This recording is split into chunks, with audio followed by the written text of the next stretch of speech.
Hey everyone, welcome back to Nacho Wrestling. Before we get into today's video, I want to let everyone know a little something about me. Not many know, but I am from the greatest place on earth, Long Island, New York. And that is why I'm talking about one of the most talked about wrestling figures in the world today, and someone that just so happened to grow up 15 minutes away from me in Plainview, Long Island. The greatest son of Long Island, New York, Maxwell Jacob Friedman. MJF. From his early days in Creative Pro Wrestling and the Long Island independent scene to his ascent to the pinnacle of All Elite Wrestling and his 5-year streak of winning the Dynamite Diamond Ring, MJF has not only been a master of in-ring work, but also a controversial figure when it comes to his mic skills and character development.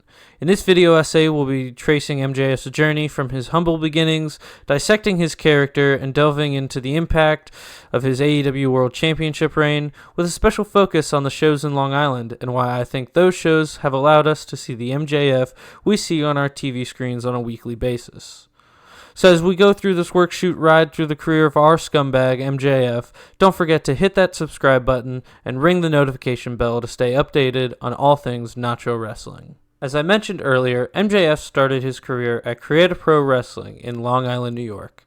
He would also make appearances all across North America, but having a prominent stay in the Long Island area for quite some time.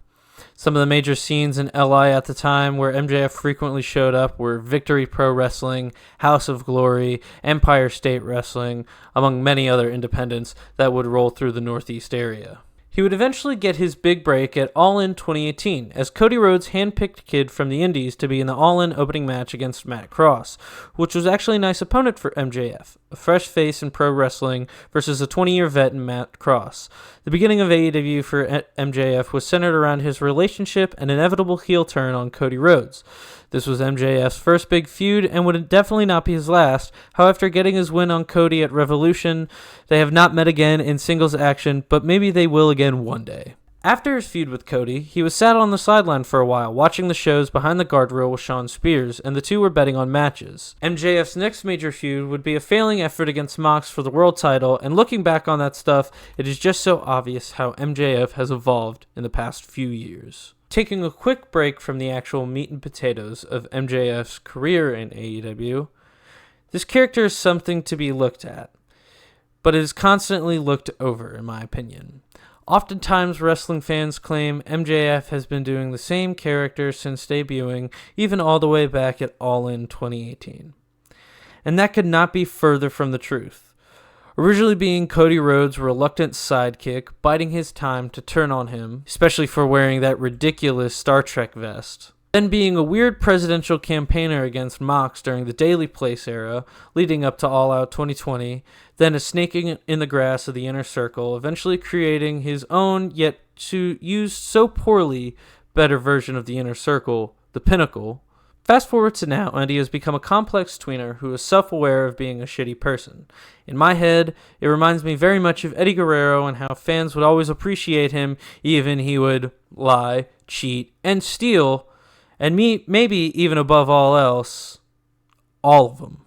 And when Adam Cole eventually turns heel on MJF, and MJF solidifies himself as a true babyface because someone has come around who is more despicable than him, I think we'll all be better for it and we'll finally realize his true evolution as a character. But before MJF could get to the place he is at right now, he needed to win the world title.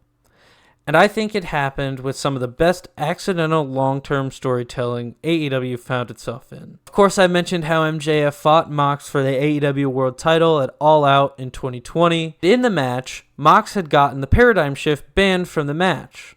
But while the ref was distracted with Wardlow, Mox hit the Paradigm Shift and then stole the win from MJF and outsmarted the guy who had quickly made a name for himself, outsmarting his opponents.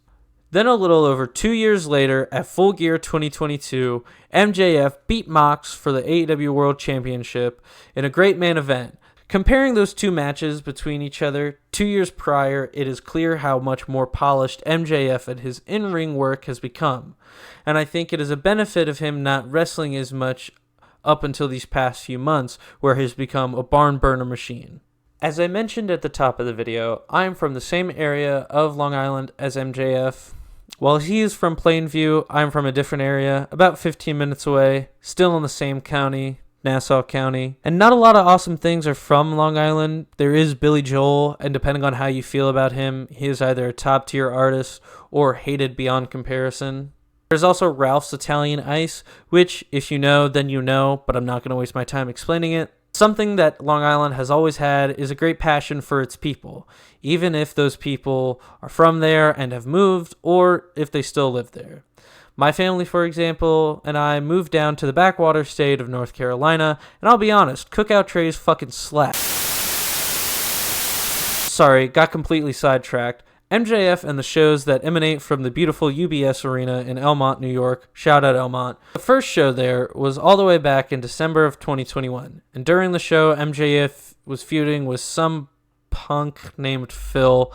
I promise one day I'll never have to talk about that goofball ever again. That first show in Long Island showed how much people can like MJF and how much MJF can work as a good guy in his own special way. Every time since then, they have gone back to the UBS Arena. I believe it's been a total of 3 times now. He is the most overact in the building, even if he had just done the most despicable thing the week prior. That is where the final point comes into play. His actions as a heel. In the past, MJF has been known to go for the low-hanging fruit and say things that some believe that just should not be said at all. The biggest example of this that comes to my head is the car crash promo. When fans heard him cut this promo on TV, they all believed it was real because of the severity of it and because of his nature and how he gives promos in a more deadpan and serious style.